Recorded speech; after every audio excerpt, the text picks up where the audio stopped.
வணக்கம். இன்னைக்கு நம்ம பார்க்க போற விஷயம் நம்ம எல்லாருக்கும் ரொம்ப முக்கியமான ஒண்ணு. ஏதோ ஒரு விளக்க முடியாத மனச்சோர்வு, கவனம் சிதறது, இதுக்கெல்லாம் உண்மையான காரணம் என்ன? உங்க கவனத்தை எப்படி திரும்ப உங்க கண்ட்ரோலுக்கு கொண்டு வரதுன்னு இந்த அலசல்ல நம்ம டீப்பா பார்க்க போறோம். தயாரா? சமீப காலமா சின்ன சின்ன வேலைகளை செஞ்சா கூட ரொம்ப சோர்வா ஃபீல் பண்றீங்களா? அடிக்கடி கவனம் சிதறுதா? கொஞ்சம் இருங்க. நீங்க மட்டும் இல்ல, நம்மள பல பேரோட நிலைமை இதுதான். மூளைக்குள்ள ஏதோ ஒரு மந்தமான ஃபீலிங். இது உங்க கற்பனை கிடையாது, இது உண்மையிலே நிஜமா நடக்கிற ஒரு விஷயம்தான். சரி, இதுல கொஞ்சம் ஆழமா இறங்குவோம். உங்களுக்கு ஒரு பெரிய நிம்மதி தரக்கூடிய உண்மை ஒன்னு சொல்றேன். உங்க கவனச்சிதறலுக்கு காரணம் உங்க வயசோ இல்ல நீங்க சோம்பேறித்தனமா இருக்கிறதோ கிடையவே கிடையாது. ஆக்சுவலா இது ஒரு ஊக்கமின்மை பிரச்சனை இல்லவே இல்ல. இது ஓவர் ஸ்டிமுலேஷன், அதாவது அதிகப்படியான தூண்டுதலால வர்ற பிரச்சனை. இத நாம முதல்ல புரிஞ்சுக்கணும். இது ஒரு சின்ன கேம் மாதிரி பண்ணலாம். நான் சொல்ற விஷயங்கள்ல எதெல்லாம் உங்களுக்கு நடக்குதுன்னு விரல் விட்டு எண்ணுங்க. ஒரு 2 பக்கம் கூட மொபைல் எடுக்காம படிக்க முடியலையா? பேசிட்டு இருக்கும்போதே என்ன சொல்ல வந்தோன்னு மறக்குதா? ஃபோன்ல ஒண்ணு பண்ண போய் தேவையில்லாம வேற 5 விஷயத்த பண்றீங்களா? எந்த பிளானும் இல்லாம லேப்டாப்ல பல டேப்ஸ் ஓபன் பண்ணி வச்சுட்டு உட்காந்துருக்கீங்களா? நாள் முழுக்க மூளைக்குள்ள ஏதோ குப்பை நிறைஞ்ச மாதிரி ஒரு ஃபீல் இருக்கா? இதுல 3க்கு மேல உங்களுக்கு இருந்துச்சுன்னா கண்டிப்பா நீங்க டிஜிட்டல் ஓவர்லோடால வர்ற மூளைச்சோர்வால பாதிக்கப்பட்டிருக்கீங்கன்னு அர்த்தம். சரி, இப்ப ஸ்க்ரோலிங் பண்றதோட நியூரோ சயின்ஸ் என்னன்னு பார்ப்போம். அதாவது தொடர்ந்து ஆப்ஸை மாத்திட்டே இருக்கிறது நம்ம மூளையை என்ன செய்யுதுன்னு பார்க்கலாம். டாக்டர் மேட் ஜோன்ஸ் ஒரு சூப்பரான விஷயம் சொல்றாரு. கவனத்தை செலுத்துறதுக்கு பதிலா தூண்டுதலுக்காக ஏங்குற மாதிரி உங்க மூளைக்கு நீங்களே பயிற்சி கொடுக்குறீங்க அப்படின்னு. இந்த முடிவில்லாம ஸ்க்ரோல் பண்றதால கிடைக்கிற அந்த டோபமைன் ஆக்சுவலா உங்க மூளையை தப்பான திசையில ட்ரெயின் பண்ணிட்டு இருக்கு. இங்க நாம கண்டிப்பா தெரிஞ்சுக்க வேண்டிய ஒரு முக்கியமான வார்த்தை இருக்கு. அதுதான் எக்ஸிகியூட்டிவ் ஃபங்க்ஷன். எக்ஸிகியூட்டிவ் ஃபங்க்ஷன் அதாவது செயல்பாட்டு திறன்.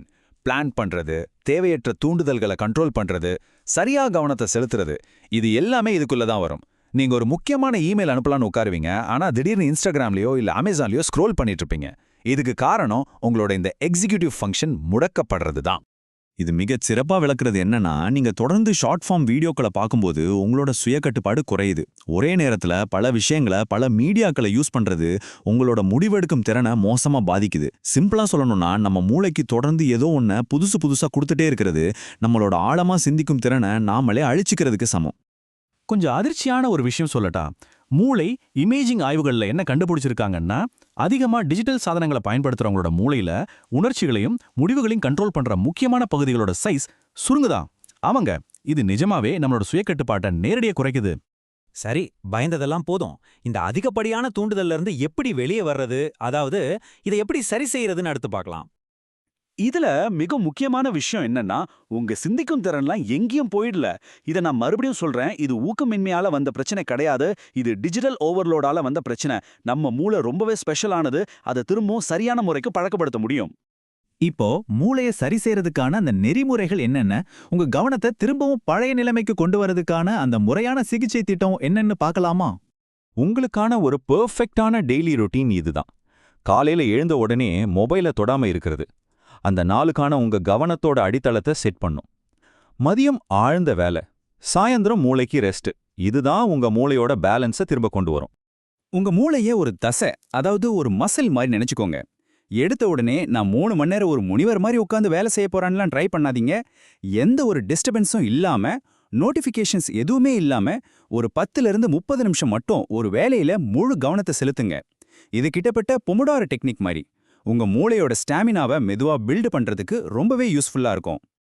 அடுத்து டியூவல் அண்ட் பேக் அப்படின்னு ஒரு பயிற்சி இருக்கு. இது நம்ம மூளைக்கான ஒரு ஜிம் ஒர்க் அவுட் மாதிரி. ஆரம்பத்துல இதை செய்யும்போது ரொம்பவே கடுப்பாவும் எரிச்சலாவும் இருக்கும். ஆனா அதை ஸ்கிப் பண்ணிடாதீங்க. தினமும் ஒரு 15-20 நிமிஷம் இதை செஞ்சீங்கன்னா உங்களோட ஒர்க்கிங் மெமரி, ஃபோக்கஸ் எல்லாமே வேற லெவல் இன்க்ரீஸ் ஆகும். முக்கியமா மனம் ரொம்ப அமைதியாகும். நம்ம என்னதான் மனக்கட்டுப்பாடா இருக்கணும்னு நினைச்சாலும் பல நேரங்கள்ல அது ஒர்க் அவுட் ஆகாது இல்லையா? அதனால தேவையற்ற ஆப்ஸை யூஸ் பண்றத கொஞ்சம் கஷ்டமான விஷயமா மாத்தணும். பிரிக் மாதிரி பிசிக்கல் டிவைசஸ் யூஸ் பண்ணி நீங்க ஆப்ஸை லாக் பண்ணி வைக்கலாம். நீங்க டீப்பா ஒர்க் பண்ணிட்டு இருக்கும்போது உங்களுக்கு தெரியாமலே கை போனுக்கு போற அந்த பழக்கத்தை பிரேக் பண்ண இது ஒரு செம்ம ஐடியா. கவனத்தை மீட்டெடுக்க இன்னொரு முக்கியமான ஸ்டெப் இருக்கு. தினமும் ஒரு 30லிருந்து 60 நிமிஷம் வரைக்கும் எந்த ஒரு டிஜிட்டல் ஸ்கிரீனும் இல்லாம மூளைக்கு ரெஸ்ட் கொடுக்கணும். சும்மா ஒரு வாக்கிங் போங்க, ஒரு நல்ல புக் படிங்க, இல்ல நண்பர்கள் கிட்ட நேர்ல பேசுங்க. இதுதான் அந்த தொடர்ச்சியான மனச்சோர்வை குணப்படுத்தி உங்க கவனத்தை முழுசா ரீசெட் பண்ணும். இப்போ அந்த 7 நாள் மூளைச்சவால் உங்க அற்புதமான வாழ்க்கையோட கண்ட்ரோலை திரும்பவும் உங்க கைக்கு கொண்டு வர்றதுக்கான நேரம் இது. சரி, அடுத்த பகுதிக்கு போய் இது எப்படி ஒர்க் ஆகுதுன்னு பார்ப்போம். இது ரொம்ப சிம்பிளான ஆனா பவர்ஃபுல்லான ஒரு 3 ஸ்டெப் பிளான். 1, காலையில எழுந்த முதல் 1 மணி நேரத்துக்கு நோ ஸ்க்ரோலிங். 2, தினமும் 10லிருந்து 30 நிமிஷம் வரைக்கும் டீப் ஒர்க் செஷன். 3, ஒரு நாள் விட்டு ஒரு நாள் 10லிருந்து 15 நிமிஷம் அந்த டூயல் அண்ட் பேக் பயிற்சி. இந்த வாரத்துக்கான உங்களோட சூப்பர் பவர் இதுதான்.